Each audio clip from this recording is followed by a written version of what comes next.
Peace and blessings to all of God's children on this Tuesday. Man, it's so beautiful outside. It's a shame. I want to speak to you today, though, about light, inner light, and enlightenment. If I can use the scriptures, I start in that first chapter of Genesis, chapter 1, verse 3, where God said, "Let there be light." And there was light. Let me give you a heads up here. Don't get this light mixed up with those lights being described in chapter 1 of Genesis, verses 14, 15 throughout.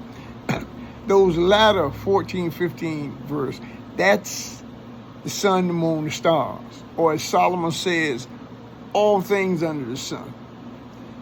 All light that's cast forth from those later verses, it casts a shadow.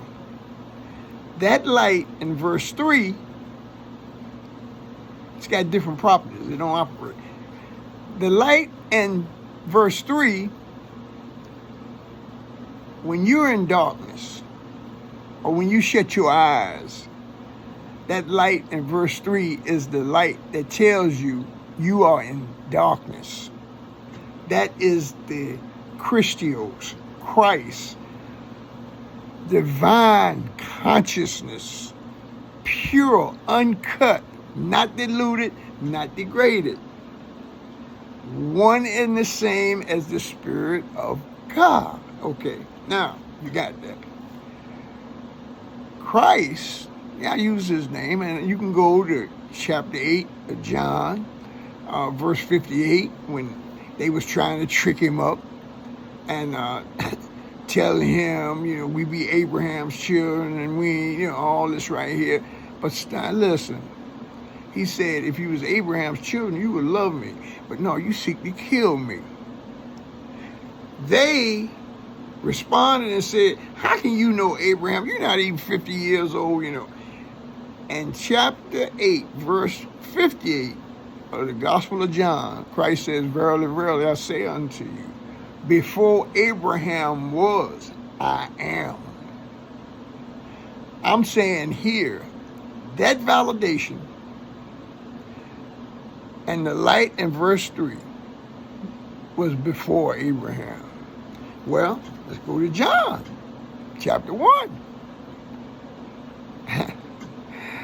The light shined in the darkness, but the darkness comprehended it not. That is the lost found state. We all.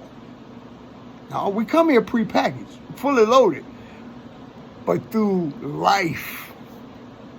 Science explains it like this. They say between the ages, this is psychology, between the ages of somewhere like 8 to 12 years old, children become indoctrinated to the ways of the world. Earth, Wind, and Fire did it like this. They said a child is born with a heart of gold.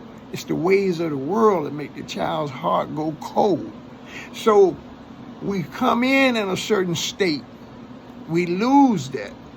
Well, as we grow in spirit, or as we said, becoming grown, we should be trying to find out as much as we can about our inner light.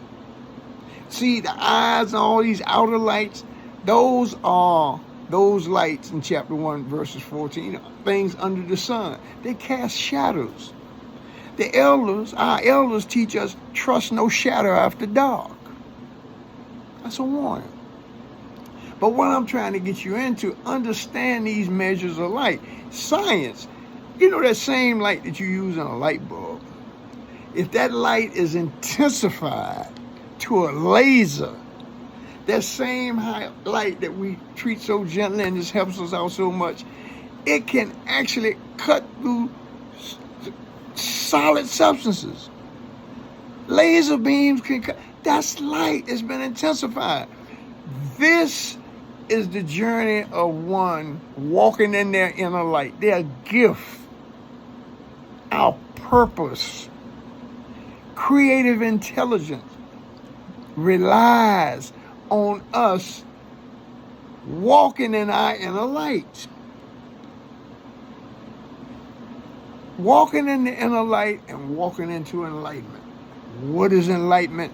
Coming into the full realization, become like Christ said, I and the Father is one. What was he talking about? He had a physical body, but his spirit was totally submerged into the Spirit of God. Peace and blessings. I hope something come out of this to inspire you to search deeper within yourself to find the living God. Peace and blessings.